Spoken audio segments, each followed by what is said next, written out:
ada konsep, ada teori, ada preposisi, ada postulat, ada hipotesis, kuantitatif, kualitatif, deduktif, induktif, itu, ya. Oke, ini belum dibahas satu-satu nih. Kayaknya kita coba nilai lah. Selfie nggak masuk ya? Kenapa dia sakit? Irma Erviana, mana Irma? Irma, coba kita cek. Irma Erviana, S5. Kenapa sih teh? Kamu nulisnya kalau dinilai ya, kalau nilai itu coba langsung di ini di apa? Real time langsung dinilai. 3 oke. Di bawahnya ada kesimpulan ya. Cuma tidak ada referensi ya. Daftar referensinya nggak ada ya. Ukur kena 10 Jika nilainya gampang gitu sebenarnya. Kedua Ana Haskusna, mana anak? Oh, nu tadi ngaranan Ana Husna. Jadi indikatornya teh gini, lebih dari 3 referensi yang dipakai. Satu, yang kedua ada sintesisnya. Sintesis itu artinya gini, setelah kamu menjelaskan teori cek si A, cek si B, cek si C, cek si D, simpulkan, sintesis. Kemudian ada referensi, artinya kamu menuliskan referensinya. Yang kamu kutip teh direferensikeun. Siga kumaha cara nyeuna kieu tingali.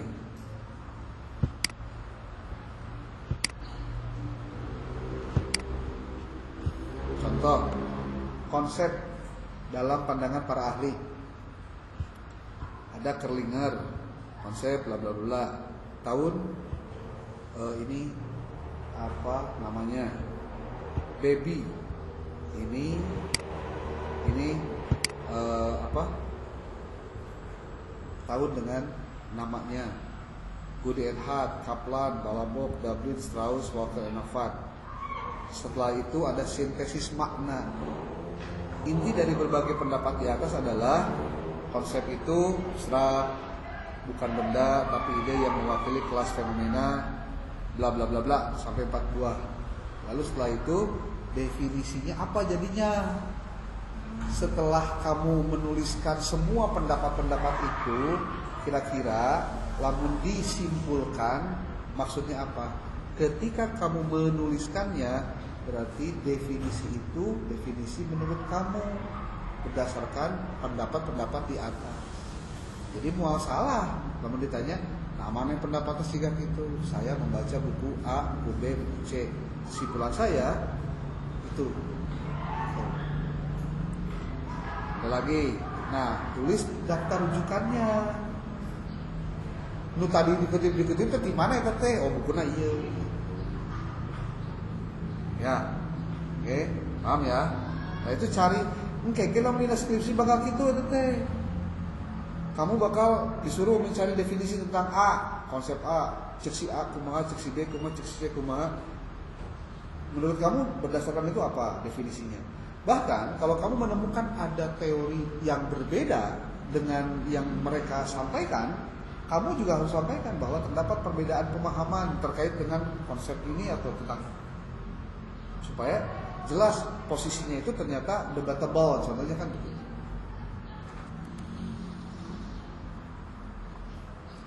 Ana juga sama, posisinya 30-30. Ada referensinya ya Ana ya?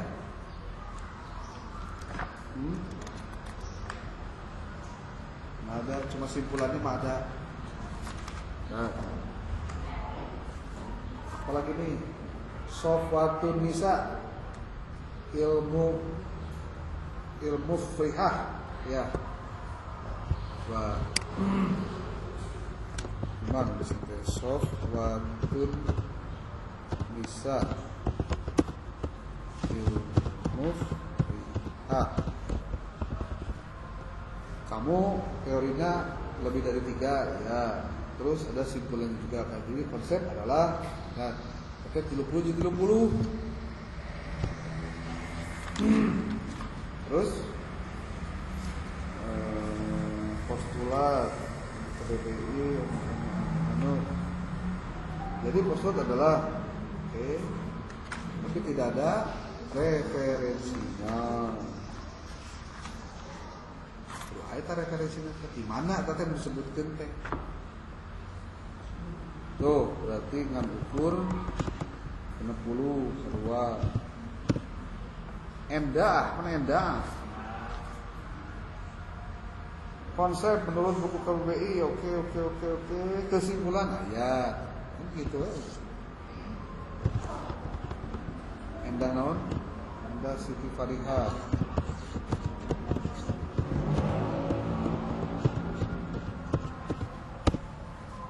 Jadi dibiasakan mendeteksi dirinya begitu cara membuat referensi teh.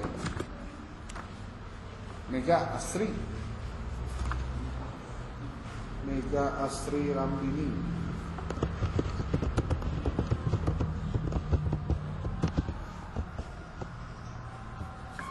Konsep benar-benar kesimpulan. Ya, tapi referensi naon?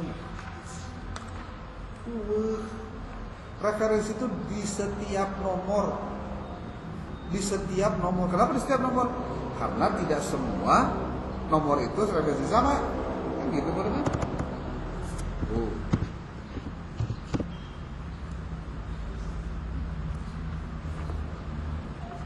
Neng Siti Maryam. Mana? Kamu mau berhiji. Ya enggak, bukan ditanyakan dengan definisi. Nilai kamu mah 10 tah. Hah? Ya harus ditulis ulang, kudu ditulis ulang, mau menang nilai sempurna tuh. Ya dirubah lamun bener ditulis mah. Ini mah kur hiji jabawa naon teh referensi. Kan sengaja teh dibejaan heula teh kudu diomongkeun supaya nangkep sebetulnya daya tangkap kamu memahami yang diomongin apa. Sakarek setelah itu teh dijelaskan jawab kieu carana tuh teh. Raina naon teh ngaranna leutik katingali Raina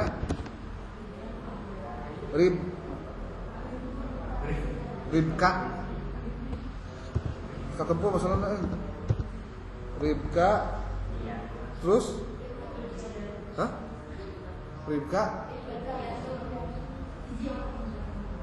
Ribkatul benar ya Ribkatudihatul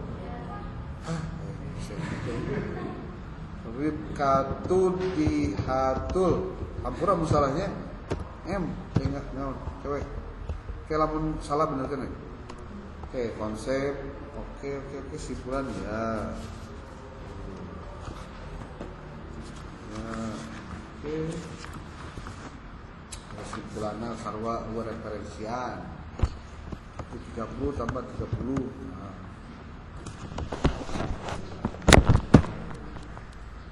Rahma Septia Sari kamu nulis nama rapi ya teh interpretasi deskripsi oke tapi sarua referensia ya teh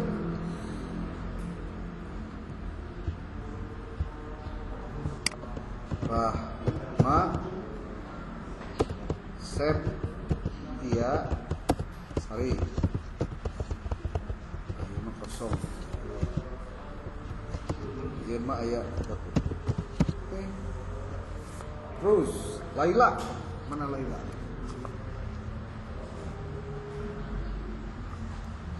ayat kesimpulan oke sini dulu Thailand naon? Febrianti.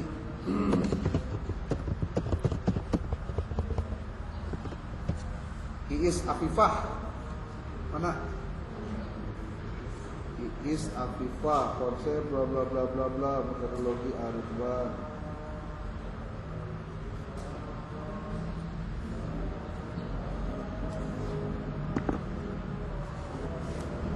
Iya, ya.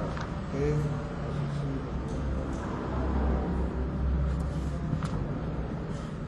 Penalaran dan buku. Oke. Representation to Kulha. Iis Afifah.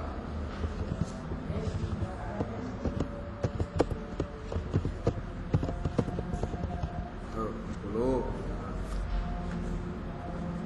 Fitri Shania Zakiah, KBBI, KBBI Bandung. Ingat, kesimpulan. Wah, nomor hiji ya tentang konsep. Belakang mana pun? 2. Oh, ada pun kesimpulan-kesimpulan. Itu tema tulisnya di dia atau model. Maksudnya ulah ketika beda ini, beda apa? Beda halaman. Fitri Shania Zakiah. Oh, deui ku sakieu. Lalaki mah udah ngerjakeun ini mah. Hah? Mana? Can beres we ya. Mau nilaian kan bae antep. Kita kan ini kan jadi catatan ya, karena nilai itu bakal terus akumulasi. Oke, sekarang masuk ke materi tadi tentang bagaimana mencari masalah dalam penelitian. Sebenarnya mencari masalah dalam penelitian itu bisa mudah, bisa susah. Mudah kalau dicari, susah lamun teu mana-mana. Posisi mahasiswa pada saat skripsian, kesalahan utamanya adalah karena mahasiswa cari judul, bukan cari masalah. Harusnya cari masalah. Walaupun kadang-kadang masalah itu memang ada dalam judul, tetapi realitanya mahasiswa itu tidak benar-benar mencari masalah. Harusnya mahasiswa itu mencari masalah tuh. Gimana cara mencarinya? Muncul orang mah, kumaha mahasiswa bisa mendapatkan masalah tuh. Bahwa masalah itu sesuatu yang harus dipecahkan, ya. Bahwa masalah itu sesuatu yang memiliki gangguan kalau tidak diselesaikan.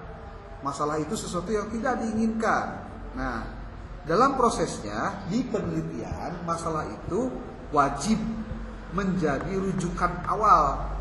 Nah, rujukan awal apa? Dalam rangka mendorong si mahasiswa pada saat dia akan melakukan penelitian. Kita lihat contoh-contoh nih. Apa saja langkah-langkah dalam proses penelitian, baik kualitatif atau kuantitatif. Penelitian kamu mah rata-rata di kualitatif. Penelitian HES ya, jarang yang kuantitatif. Karena jarang di kuantitatif, maka pelajaran khususnya adalah bagaimana membahas tentang metodologi penelitian kualitatif sebelumnya. Kalau di bukunya Muri Yusuf, pembahasan khusus terkait dengan metodologi penelitian kualitatif ada di bagian ke-3. Ini nih, khusus membahas tentang kualitatif. Nih, ada bab 11, pengertian, karakteristik dan tujuan penelitian kualitatif. Ini di bahasan buku ini tolong dibaca baik-baik. Yang kuantitatif tinggalin dulu deh, nggak apa-apa. Tapi tetap sebagai seorang mahasiswa sebagai peneliti, kamu juga harus tahu apa itu penelitian kuantitatif. Karena bisa suatu saat arahan dari prodi mewajibkan kamu melakukan survei terkait dengan satu peristiwa tertentu yang ditinjau dari sisi hukum ekonomi syariah. Sangat mungkin bisa. Jadi tidak 100% melulu kualitatif kan ya. Boleh jadi suatu saat di HES pun bisa ada kuantitatif. Nih, berbeda dengan penelitian kuantitatif, para peneliti kualitatif mencari makna. Nah, ada bedanya memang, beda sekali. Yang dikaji oleh para peneliti kualitatif mencari makna, pemahaman, pengertian, verstehen tentang suatu fenomena, suatu kejadian maupun kehidupan manusia yang terlibat langsung atau tidak langsung dalam setting yang diteliti, kontekstual dan menyeluruh. Ini definisi yang ya kalau menurut sih terlalu panjang ya. Peneliti bukan mengumpulkan data sekali jadi atau sekaligus, dia bertahap. Beda dengan kuantitatif bisa sekaligus jadi. Gitu. Nah, penjelasan tentang kualitatif dan kuantitatif mengarah pada masalahnya. Nah, karena kalian di hukum ekonomi syariah, berarti harus dicari tahu bagaimana cara mendapatkan masalah penelitian di hukum ekonomi syariah. Di Wegulo ada pembahasan tentang itu. Kamu harus pahami dulu tentang apa itu teori, apa itu konsep, apa itu masalah. Masalah itu kategorinya apa saja. Karena ternyata masalah itu ada proposisinya juga. Di proposisi itu ada konsep juga. Tuh kan jadi di dalam anu ada anu, di anu-anu ada anu tuh. Maka kita kudu paham satu persatunya. Nih, teori itu punya fungsi. Fungsi teori itu ada eksplanatif, ada prediktif, ada kontrol. Hakikatnya ilmu pun fungsinya adalah 3. Kamu berpengetahuan pun pada prinsipnya adalah untuk 3 hal. Eksplanatif itu adalah menggambarkan, menjelaskan. Kalau kamu ngerti banyak hal, paling tidak kamu tidak terlalu banyak bertanya karena kamu sudah jelas tahu. Kalau kamu berpengalaman, tahu sesuatu dari pengalaman kamu tidak akan terlalu banyak nimbrung urusan yang gak penting karena kamu tahu masalahnya apa. Prediktif adalah sesuatu yang sifatnya ramalan. Orang yang punya pengetahuan biasanya dia bakal bisa memprediksi apa yang bakal terjadi karena dia ada pengalamannya, ada pengetahuannya. Jadi kalau misal contoh, ini contoh ya, si Rocky Gerung ditanya ke si Aiman di Rakyat Bicara, Bung Rocky, apa yang akan terjadi dengan setelah peristiwa 17 Agustus? Jawaban si Rocky, akan terjadi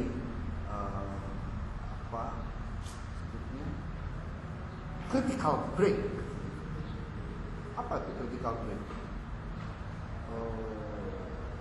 Oposisi akan ada penggantian apa? Kabinet. Akan ada pemecatan dan pengangkatan baru. Ya, saya sebutnya critical break. Kunaon mana yang bisa gitu? Ya, memprediksi bukan asal ngaramal. Karena menurut dia dalam tahapan pembersihan ketika ada masalah besar seperti hanya kemarin tanggal 27 Agustus ketika rame-rame itu kan rame terjadi sampai ya demona tidak bisa dikendalikan gitu, dan semua orang tahu bahwa itu ada kejadian yang aneh sampai di bulan September awal kuliah itu diliburkan, diganti ke Zoom. Di UIN itu nggak boleh kuliah tatap muka ketika minggu pertama bulan September, harus Zoom karena dikhawatirkan terjadi banyak hal. Ternyata si Rocky Gerung ngomong begitu karena dia punya pandangan lain. Benar, ternyata ada reshuffle. Budi Ari reshuffle, siapa tuh? Itu reshuffle pertama. Lalu terjadi reshuffle kedua. Itu prediksinya bukan ahli nujum gitu. Kita tidak bicara bahwa si Rocky Gerung adalah juru bicara Prabowo, janganlah. Ini mah konsep yang lain. Nah, terus ada kontrol. Apa itu kontrol? Kontrol itu artinya pengendalian. Fungsi teori, fungsi pengetahuan, fungsi ilmu itu salah satunya adalah menjaga kita jangan sampai terlibat masuk pada hal-hal yang menjebak kita. Jadi kalau misal orang yang harusnya ngerti bahwa itu salah, tapi dia kerjakan dan itu kemudian jadi masalah, itu kesalahannya sendiri. Karena ternyata ilmunya tidak menuntun dia untuk bisa berbuat mendekati Tuhan bahasanya. Nah, ketika ada teori, ada fungsinya, maka orang tuh bakal bertanya, bagaimana orang itu bisa mendapatkan pengetahuan yang banyak? Nah, maka cara yang bisa dilakukan adalah dengan melakukan penelitian. Penelitian itu dimulai dari apa? Dari banyaknya pertanyaan. Pertanyaan itu ada untuk ditindaklanjuti. Nih. Nah, lepas dari semua yang disampaikan ini, kita akan mengalihkan pada pemahaman di metodologi penelitian dekat dengan filsafat ilmu. Kalau kamu pernah belajar filsafat ilmu, di filsafat ilmu itu ada ontologi, ada epistemologi, ada aksiologi. Ada sesuatu yang hakikat, ada sesuatu yang bagaimana cara mendapatkan sesuatu, dan bagaimana sesuatu itu ada manfaatnya untuk sesuatu yang lain. Itu ontologi, aksiologi, dan epistemologi. Nah, cara mendapatkan pengetahuan itu buat manusia itu banyak. Bisa dengan cara yang ilmiah, bisa dengan cara yang tidak ilmiah. Bagaimana yang cara yang tidak ilmiah? Contoh, jadi beteng. Aduh, jadi beteng. Contohnya. Kemudian makin jadi beteng. Kamu tadi mah teu apal, aduh. Kurang asa tegena. Wah, sia mana aya nu nembak sia. Naon nembak teh maksudna? Aya anu ngaguna-guna lah atau anu pelet aya naon? Ngeluh lah dan lain. Padahal can dibuktikan. Tapi pengetahuan itu dia dapat mungkin karena pengalaman. Aya nu siga kitu sarua, ternyata diteluh gitu loh. Tapi lamun aya carana saintifik gimana?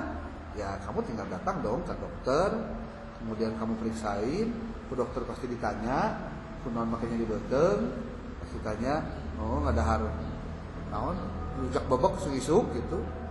Ieu mah gara-gara tukang rujak bebek ka dokter.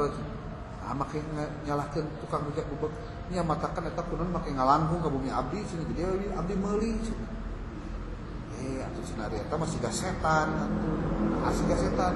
Setan itu tidak pernah memaksa kita untuk ikut apa yang dia inginkan. Setan itu cuma menggoda. Ingat ya, cuma menggoda. Cuma lamun kemudian manusianya tergoda, ya itu salah dia. Lain salah setan. Jadi lamun ke di akhirat setan digugat, kamu menggugat setan, contohnya, bahwa setan yang telah membuat manusia masuk neraka, cek setan teh, nah, pan abdi mah pun ngagoda, ngagoda mah menang ditolak oke. Menang dan ditolak. Ya menang lah.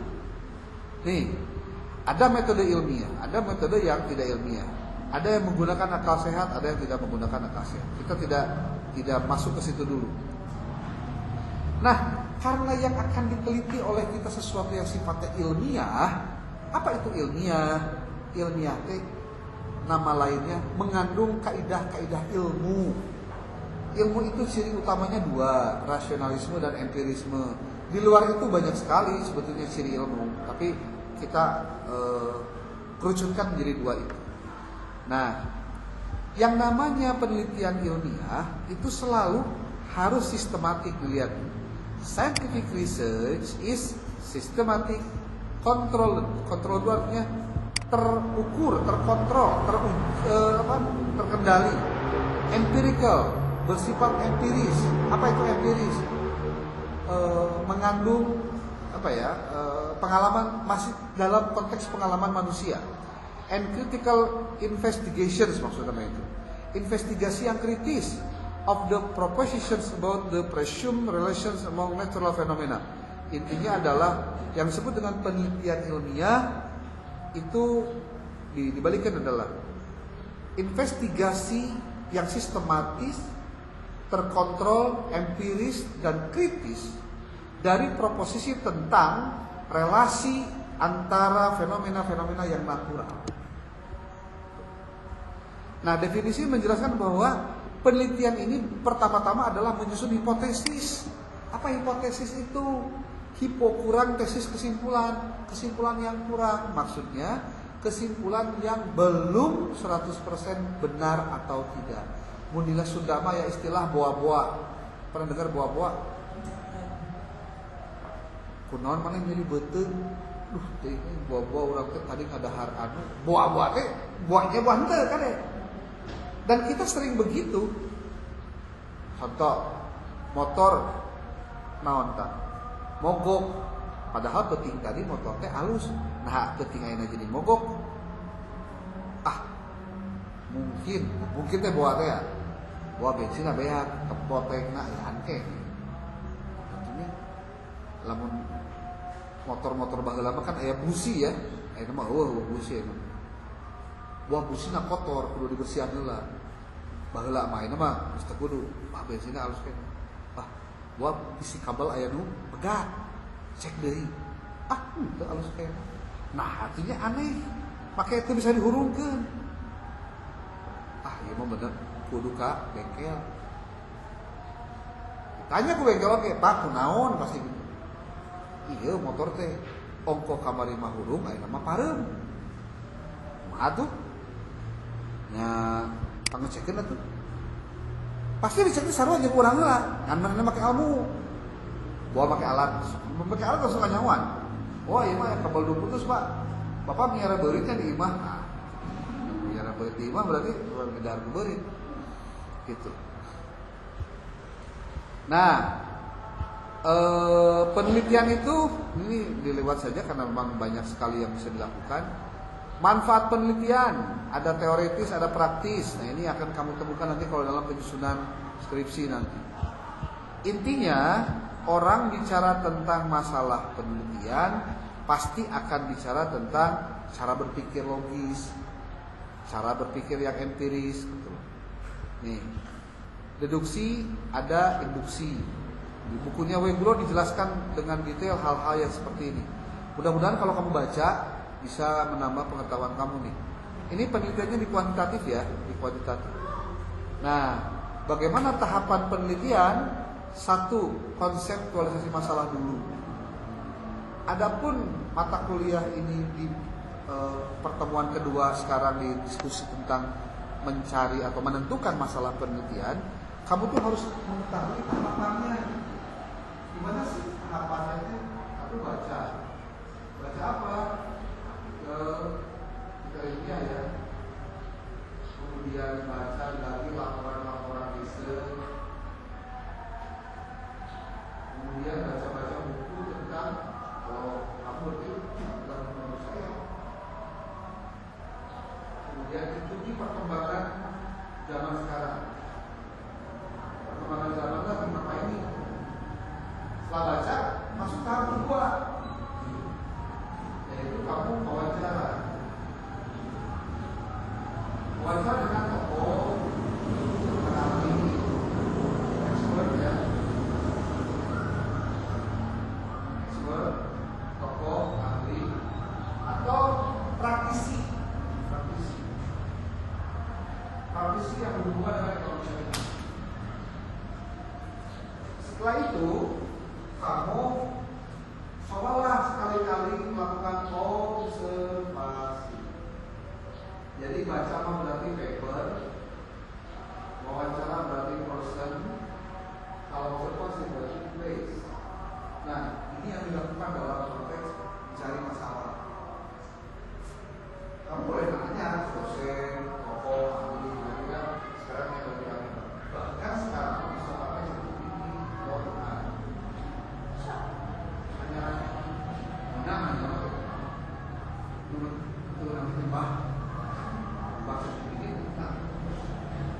Observasi ke lokasi, cari lokasinya di mana yang kira-kira memungkinkan kamu bisa melihat apa yang kamu lihat, apa yang bisa dibikin contoh kasus di satu tempat ternyata kamu datang itu mulai coba sunboard, apa sunboard? Yang banyak sunboard nih, coba sebenarnya sih pernah masuk ke penjara gara-gara ayam melapor itu mengenai dia jual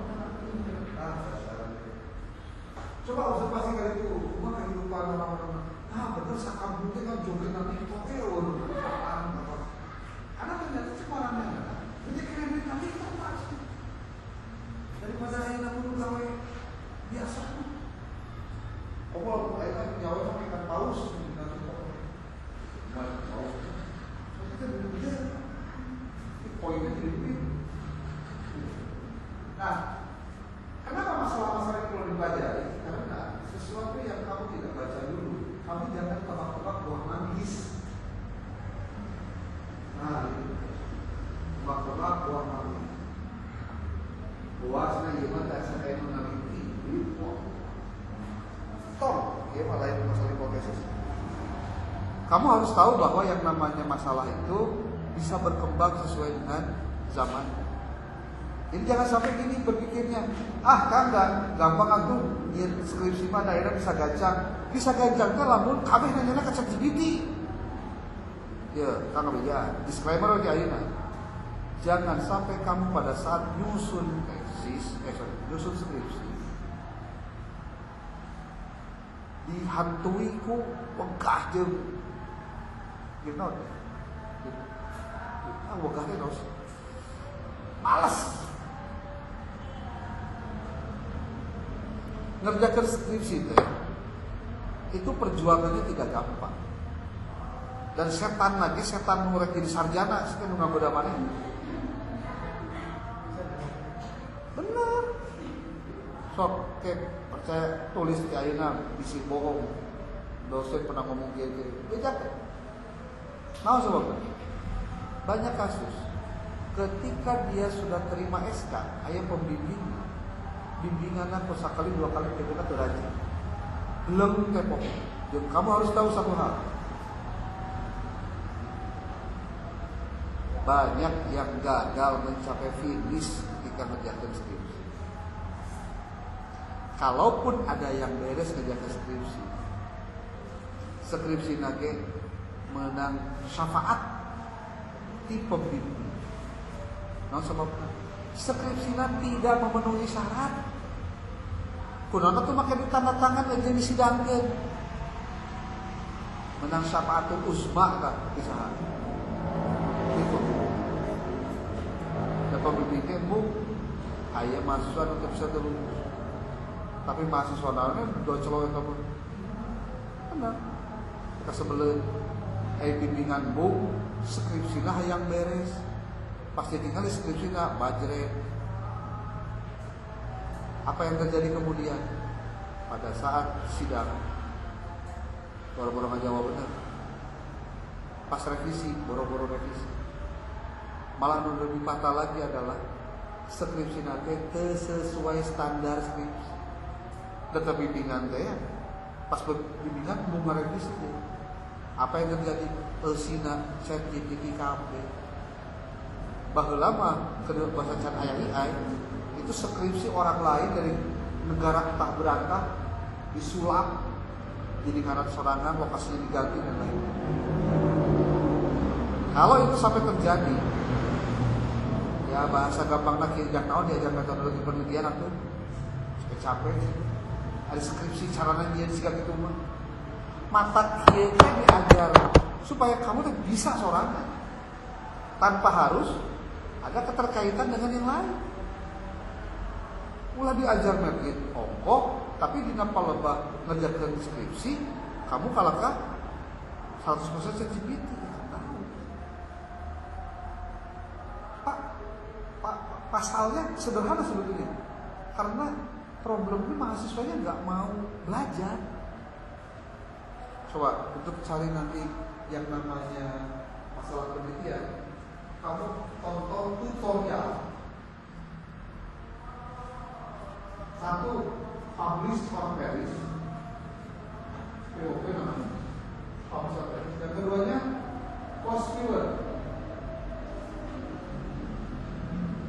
Tutorial itu cari untuk mencari masalah penelitian dengan menggunakan software. Ini diinstal, ini di-download dulu terus diinstal. Ini download dulu baru diinstal. Seminggu aja harus kerja.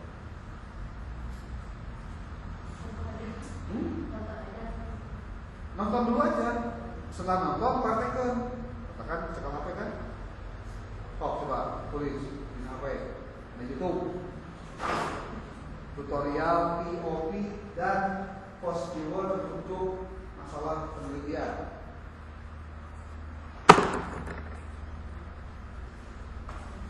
Buka. Jadi buka HP itu kalau udah dipakai itu nambahkan pengetahuan ini.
Pakai kata kunci ya, masuk ke POP itu. Karena kunci banyak, misalnya bahasa Indonesia, Inggris, kamu bisa mencari Google Scholar, Scopus, bisa apapun bisa. Jadi nggak ada ceritanya mahasiswa akhirnya terhenti pemasaran menggunakan POP cara mencari secara digital.